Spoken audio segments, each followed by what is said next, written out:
Bolsa de valores barata, dólar a patamares bem comportados, né? Abaixo ali de 5,40 e juros reais no Brasil a taxas de juros recordes, né? Com valores ali próximo de 15%.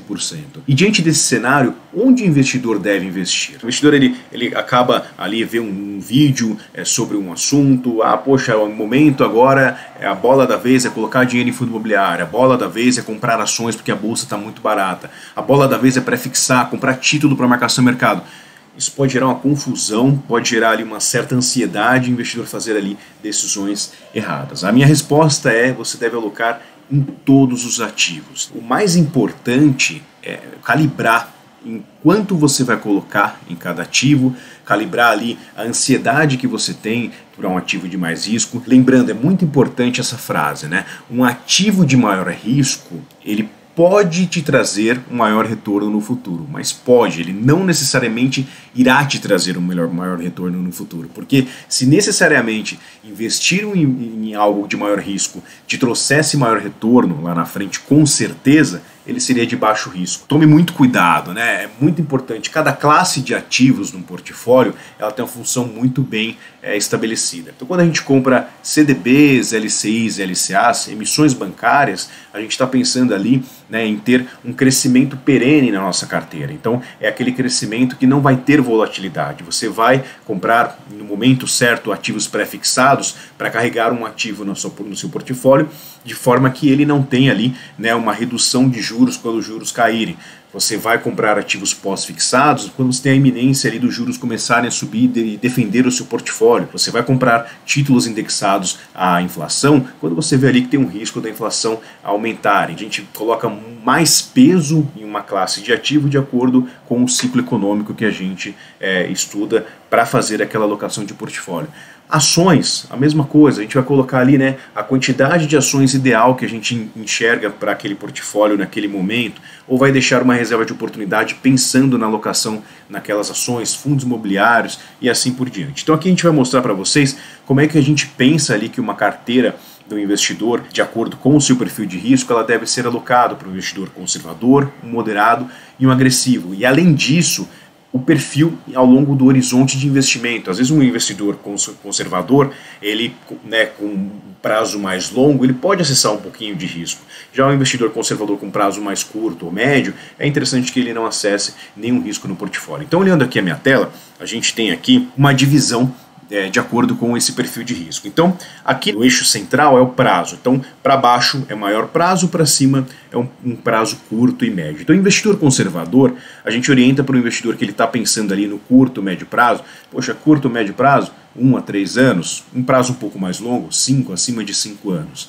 Então, curto a médio prazo, 100% em renda fixa, alocando ali em emissões bancárias de preferência para não ter um risco de contraparte, né? Lembrando que o Fundo Garantidor de Crédito ele garante até R$250 mil por CPF e por instituição, por CNPJ. Então o investidor ele pode alocar ali, né, em mais de uma instituição, alocando, distribuindo até R$250 mil, pensando no valor no vencimento para que ele tenha a proteção total do Fundo Garantidor de Crédito. O investidor de mais longo prazo, mesmo sendo conservador, ele pode acessar ali até 20% da sua renda em renda variável. Então pode colocar ações, fundos imobiliários e ter ali, né, um pouquinho de risco no seu portfólio, dado que o portfólio ali é um portfólio pensado mais para longo prazo. E aí a ideia é que ele faça isso de forma gradativa, aos poucos vai alocando risco no portfólio, entendendo o mercado não é só ganhador quando a gente fala de renda variável. Em alguns momentos o mercado ele volta contra a posição do investidor e é nesse momento que o investidor ele vai testar ali o perfil de risco dele. Perfil moderado. O perfil moderado ele começa imediatamente, né, com o perfil do conservador de longo prazo. Então é 20, né, 80-20, 80% renda fixa e 20% renda variável. Lembrando que a renda fixa, quando a gente fala de emissões bancárias, ela não tem aquela volatilidade igual o Tesouro Direto. O Tesouro Direto, assim que você compra, é interessante você notar que existe aquela volatilidade por conta da oscilação de preço diária, que a gente chama de marcação ao mercado. Então é interessante alocar ali um pouquinho menos de tesouro quando a gente fala num investimento mais conservador. Para o longo prazo, o moderado ele pode ali chegar até 70-30% da sua carteira, 70% em renda fixa e 30% em renda variável.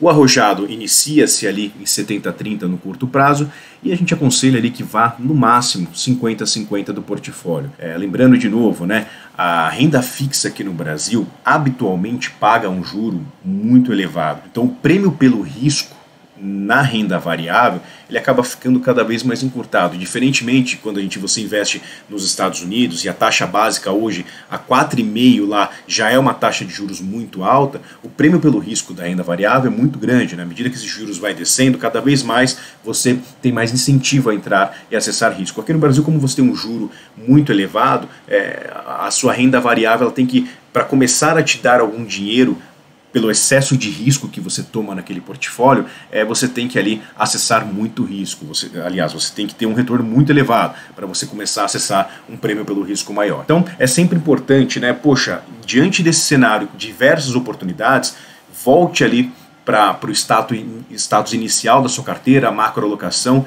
verifique se você está seguindo à risca o que foi planejado no começo e nunca acesse mais risco do que necessariamente o seu portfólio, o seu perfil de risco pode exceder, porque o que pode acontecer? Se você acessa muito risco, isso acontece, isso é muito recorrente, poxa, o cliente colocou lá 100% da sua carteira em renda variável e a bolsa veio contra. Acontece, né, um fator externo muito grande, uma pandemia ou algo do tipo, a pessoa vende tudo e fala, nunca mais na minha vida eu vou aplicar em renda variável. Isso é péssimo porque você deixa ali de acessar oportunidades que você possa ali ter um retorno mais expressivo de longo prazo, tá bom? Aqui na Ativa Investimentos a gente está à disposição para ajudá-lo nesse processo, tanto de definir a macroalocação, entender, né, o que você compôs na sua carteira até nesse momento, ajudar a corrigir e traçar uma nova história para o seu portfólio. Conte conosco aqui para ajudá-los. Grande abraço e até o próximo vídeo.